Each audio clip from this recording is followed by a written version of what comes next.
Now, Megan has told the story of the first flip, which was out of state, from what I remember, New Mexico. Is that right? Yeah. Yeah. Were you in the picture at that time? I was. Yeah. Yeah. So that was your one together, and for I don't remember what episode that was. Ted, it was one of the early ones. There's so many episodes. Yeah, but we won't retell the whole thing. She was one of the first 10. But I do remember specifically she mentioned that her being from California. Now that we know that you're from Alaska, which I didn't know, you guys decided Lincoln, Nebraska. Mm-hmm. Well, how did you land on Lincoln? So we just knew California wasn't going to be it. So I knew that I was going to get new orders any day. The medical board process was done. I knew I was going to, I was on my way out, but they had to give me a new EAS because I still had, I just reenlisted and I still had, 4 years left on my, contract. So we were just waiting on that, but we knew it was going to happen soon. And so we were already, trying to get things going. We were sending out mailers. We were, sending out, making lists and doing calls, trying to find a deal there in Oceanside, California, where we were living. And we got this lead that just came across our lap or, from one of our mailers. And he was like, yeah, so that house you're calling it or you're, talking about, I just sold it. So that's gone. But I have this other one in Albuquerque that I needed, sold yesterday. Mm-hmm. So we were like, well, we really wanted the one in California, but okay, just tell me about it. And, one thing led to another. And that was our first deal. But ultimately we were tired of analyzing properties. We had been doing it for a year. We've been just filling our heads with as much knowledge as we could. And we were like, finally ready to pull the trigger and just do something. Mm-hmm. So that was it. What gave you the itch to even get into real estate? Well, that was, again, I didn't know what I was like. I didn't know what I was going to do when I got out. I always did after I retired and I was healthy and I would just go into something else, do SWAT or go do, private security with, Gavin DeBecker or something like that. Or just, eventually someday like start my own company that does like training for people like marksmanship and like, low grade, like self-defense or whatever. And which is, there's a huge demand for that all across the country. Like they sense the coming apocalypse and they want to be able to be prepared. And I would love doing that because like that was my favorite thing I did in the Marine Corps. When I got injured and when I got out, I was an instructor doing all the pre-deployment training for the recon teams going out. Yeah. And I loved that job more than anything. By the way, I had no idea that the private security paid what it is because I was just on Saturday, I was just talking to a buddy of mine, a former Marine, and he's like, and his wife wouldn't let him do the private security. And he had an opportunity, I believe it was in Africa, to do something down there. I don't know what it was, but he's like, yeah, it was like $250,000 opportunity. And I'm like, holy shit. He's like, yeah, it was like almost 3 years of salary in 1 year. Less than a year. My wife's like, no. Wow. Yeah, you can make some good money, just doing what I'm good at, just attention to details, like just crazy money.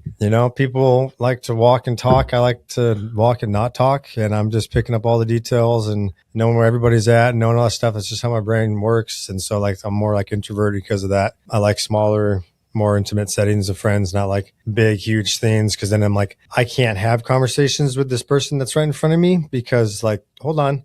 I'm doing threat assessments and head counts here. And there's a lot going on and I don't have time for this elevator talk.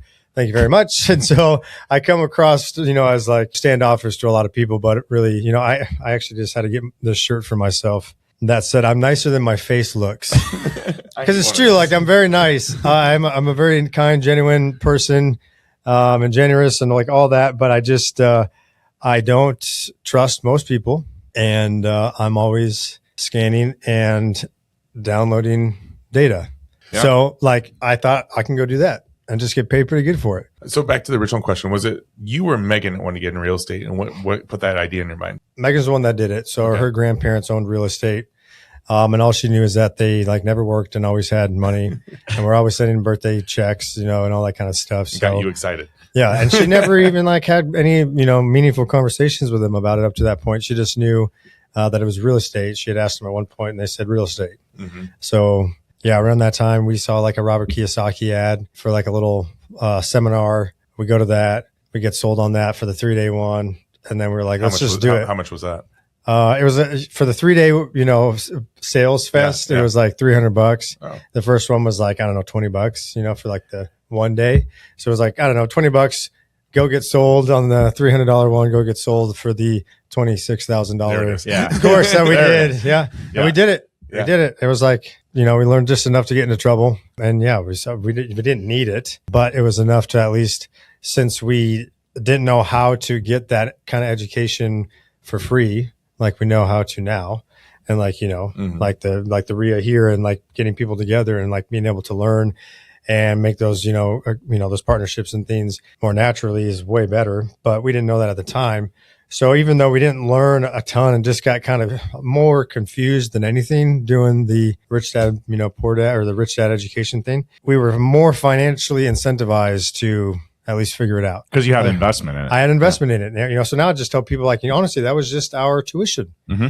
Nobody gawks at the amount of people or amount of money people are spending on tuition at colleges when they have no idea where they want to go and what they want to do, what 100%. classes to take, any Yep. of that. Yep. So why would it be bad to pay a similar or lesser amount to get an instant education that is now giving us this amazing life in a few short years, Mm-hmm. Before they even got their bachelor's? Yeah. Now, I remember one part of the story was when you finally arrived in Lincoln, you guys had a travel trailer. Is that right?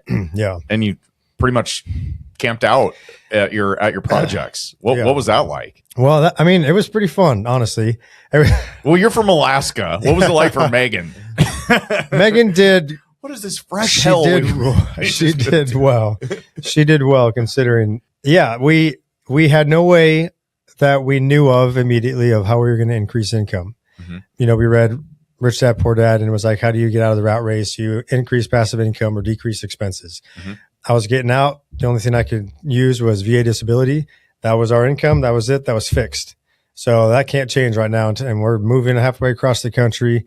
And so we got to decrease expenses. So we sold our house.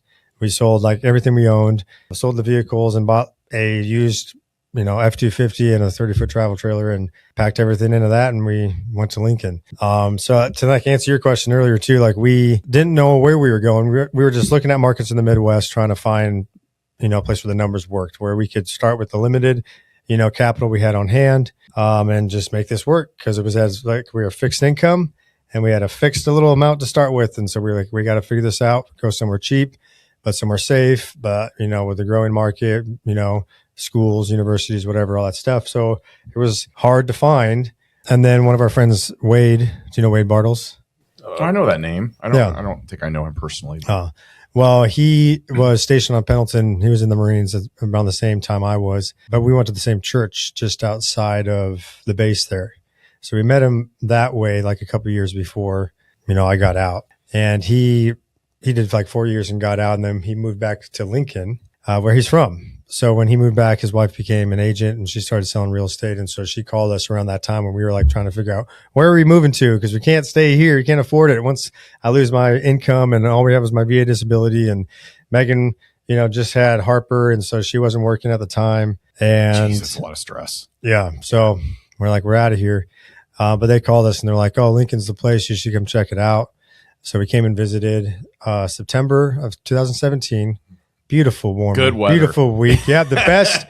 Meg was like, "This is amazing. The That's what we have weather's to offer. it's so great. The weather's great." Megan came first because I was still September, in. October, November. It can still be nice here. Yeah, I was still in, and I was like, "All right, you go and check it out." And she was like, "I love it, but I can't make this decision on my own. You have to come, check it out too." And I was like, "Oh man!" So I go into work. I'm like, "All right, hey guys, I gotta take some leave too." So I go out there, and that was the year of the eclipse. When Lincoln was the path I of was fatality. in Lincoln for that. My Yeah. son and I went there. So Oh, we're yeah. sitting there. I come in there. I love it. The weather's great. It tricked us. There was the 1 week of the year, 1 week. and yeah. So we're like, oh yeah, this would totally work. We love it. And then we got to see the eclipse, which I'm taking that as as a You faith-based weren't by person. the zoo when you went and saw the eclipse, were you? Because we went to the zoo parking lot. We went to the zoo and then did the eclipse. No, we were out at Zoo. somebody's house that Okay. she knew. Because if we were in the same parking lot or something, that'd been a little crazy. But I was like, okay, it's a sign. This is it. This is the place. And so, yeah, so we, packed up, got in the trailer and drove across the country. And yeah, we were parking it behind our first couple flips that we were doing and just plugging it into water, plugging it into power, and then just having to pull it out and dump every now and then. And till we found a house for ourselves. And then, then it became a true recreational vehicle instead of, yeah. Now, Do you still have it? Oh no, we actually just sold it recently. Yeah, yeah. Now, This time. when you so you decided on a place, you packed up, you moved. Were the first things that you bought flips, or did you get right into rentals, or kind of like what was the plan with how you guys were going to generate more income? The plan was for them to both be burrs. Okay, So the first one, that's what we did.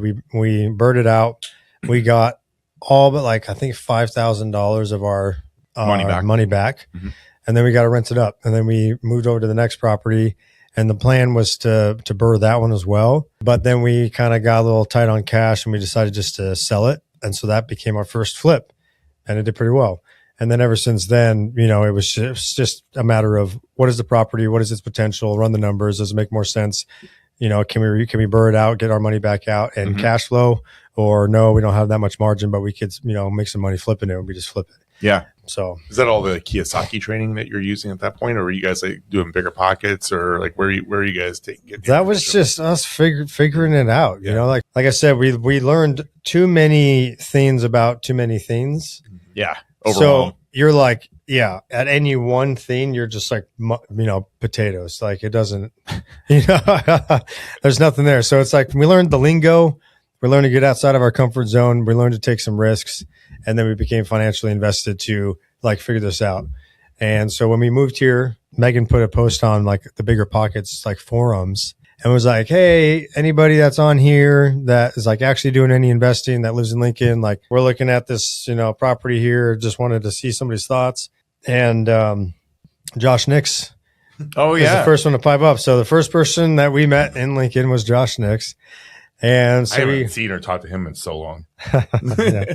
I just did the sauna with him not that long ago, but I need to do it again. But I've been traveling a lot. But anyway, so he hits it up, walks the property with Megan, kind of lets her know where she's right, where she's wrong, whatever. Just kind of free little mentorship there. But ever since then, like we kind of kicked it off with Josh, and so then he started like wholesaling deals to us and lending us the money and kind of doing the hard money thing. And so we're like, oh, okay, we can keep flipping like this, even though we can't qualify and, traditional financing, and we can start building some cash so that we can do a down payment and, get the Dude, next what rental. a great find. Yeah. The very first person that replies is Yeah. somebody that can finance deals, send you deals, Send you analyze deals. And it for was you. right when he was getting out of being the flipper in town. Yeah. And so now he's still got these leads coming in that he's just, hey, you want it? Yep. And so the leads are coming in. We didn't have any marketing in place. We didn't have any financing in place. And we're like, and then we just became the flippers in town, The Eclipse was the sign, I think. And then Josh Nix Yeah. is the second sign. So- Yeah. Everything definitely seemed to be falling into place, That's funny because we interviewed Tucker Pinion and he contributed all of his success to Nix. Yeah. Oh, it's- yeah. That was But you had to pay him for his Yeah. services. yeah, he learned. Yeah, Josh learned a few things along the way, but that's funny. So Josh Nix, the great connector across Yeah. the U.S. Yeah. So me and Josh, we were gym buddies for a number of years together. Every morning we were working out together and all of that. So I got the free mentorship just by having to, go through some pain at the same time. So I do have to add some color on Josh Nix also because so my wife, 298 episodes we've got now.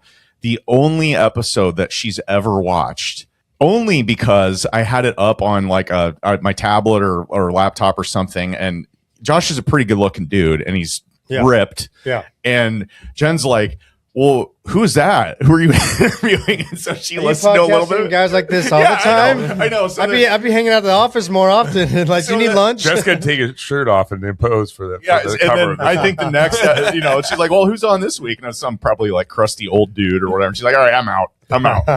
Anyway, I had to throw that in there That's because funny. that is a true story. That's the only episode she's ever spent more than 1 minute watching. Busted. Josh Nix. Yeah. Yeah. So, oh man, that is funny. Josh Nix, the origin story of many people. Well, he's just such a nice, genuine guy. Yeah. And he's such.